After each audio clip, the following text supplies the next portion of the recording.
Seorang daftar pencarian orang atau DPO pada kasus dugaan korupsi rencana pembangunan SMP Negeri 8 Tanjung Pandan Belitung Kamis 27 Oktober 2022 berhasil diamankan tim tangkap buronan atau tabur Kejaksaan Agung bersama tim tabur Kejaksaan Negeri Belitung. Dikutip dari laman resmi kejaksaan.go.id, DPO tersebut berinisial IS 53 tahun. Ia sekarang ini sudah berstatus tersangka dalam dugaan kasus korupsi tersebut. Kepala Pusat Penerangan Hukum atau Kapus Penkum Kejaksaan Agung, Dr. Ketut Sumedana mengatakan, untuk tersangka ditemukan oleh tim tabur di Gria Cempaka Arum B11 nomor 135-136 RT 2 RW 8, Kelurahan Ranca Numpang, Kecamatan Gede Bage, Kota Bandung, Provinsi Jawa Barat. Ia menjelaskan tersebut merupakan Direktur PT Mutiara Pratama Konsultan. Untuk proyek tersebut menggunakan anggaran Dinas Pendidikan Kabupaten Belitung tahun 2020.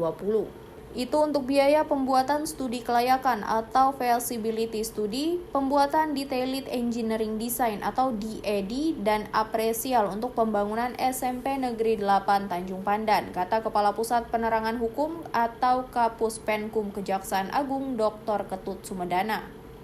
Kerugian pada kasus korupsi ini diduga mencapai 264 juta rupiah. Tersangka diamankan lantaran sudah 3 kali mangkir dari panggilan pihak Kejaksaan Negeri Belitung. IS diamankan karena ketika dipanggil sebagai tersangka untuk dilakukan penyerahan tersangka dan barang bukti oleh penyidik Kejaksaan Negeri Belitung, tersangka tidak datang memenuhi panggilan sebanyak 3 kali, tegasnya.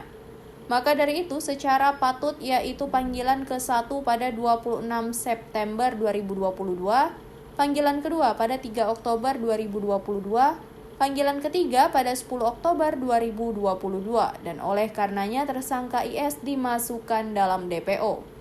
Lebih lanjut, Kapus Penkum menegaskan selanjutnya tim segera melakukan pemantauan yang intensif dan saat dipastikan keberadaan tersangka, tim langsung bergerak cepat untuk melakukan pengamanan. Kemudian setelah berhasil diamankan, tersangka IS segera dibawa menuju Kejaksaan Negeri Belitung guna selanjutnya dilakukan proses penyelesaian penanganan perkara.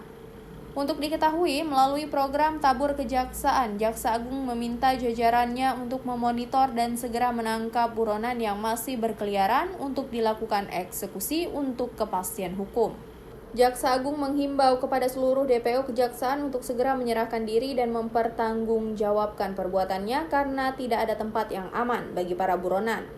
Sementara itu, Kasih Intelijen Kejari Belitung MTR Anggoro Kamis 27 Oktober 2022 ketika dikonfirmasi tentang penangkapan DPO kasus dugaan korupsi SMP 8 Tanjung Pandan itu hingga kini belum bisa berkomentar.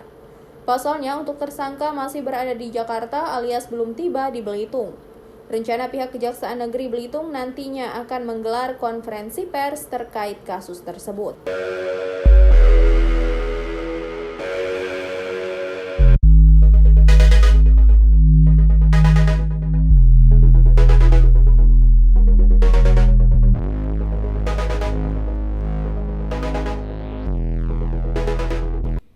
Jangan lupa untuk subscribe, like, dan komen channel ini.